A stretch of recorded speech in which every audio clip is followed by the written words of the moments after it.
Hi! అందరికీ బిలేటెడ్‌గా వరలక్ష్మి వ్రతం శుభాకాంక్షలు. మీరందరూ కూడా అమ్మవారికి భక్తి శ్రద్ధలతో పూజలు చేసుకున్నారనుకుంటా కదా! నేనైతే మా ఇంట్లో ఇలా వరలక్ష్మి వ్రతం జరుపుకున్నా అనమాట. మా పెళ్ళైన దగ్గర నుంచి నాకు వచ్చినట్టు ప్రతి సంవత్సరం అమ్మవారికైతే పూజ చేసుకోగలుగుతున్నాను.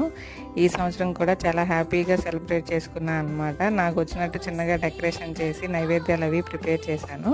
ఫస్ట్ నుంచి నేను 5 రకాల నైవేద్యాలు, 5 రకాల పువ్వులు, 5 రకాల ఫ్రూట్స్ పెడతానన్నమాట. ఈ సంవత్సరం కూడా అలాగే ప్రిపేర్ చేశాను. బూరెలు, పరమాన్నం, పులిహోర, శనగలు, దద్దోజనం అమ్మవారికి నైవేద్యంగా పెట్టానన్నమాట. తర్వాత అమ్మవారికి అష్టోత్తరాలతో పూజ చేసుకొని 5గురు ముత్తైదులకు తాంబూలం ఇచ్చి నాకు తెలిసిన అందరింటికి కూడా వెళ్ళి నేను తాంబూలం తీసుకున్నాను. డే అంతా చాలా హ్యాపీగా గడిచింది. మీరందరూ కూడా హ్యాపీగా సెలబ్రేట్ చేసుకున్నారని అనుకుంటున్నాను. ఇంకా లాస్ట్‌లో కొన్ని పిక్స్ అయితే తీసుకున్నాం అనమాట. అవి కూడా యాడ్ చేశాను.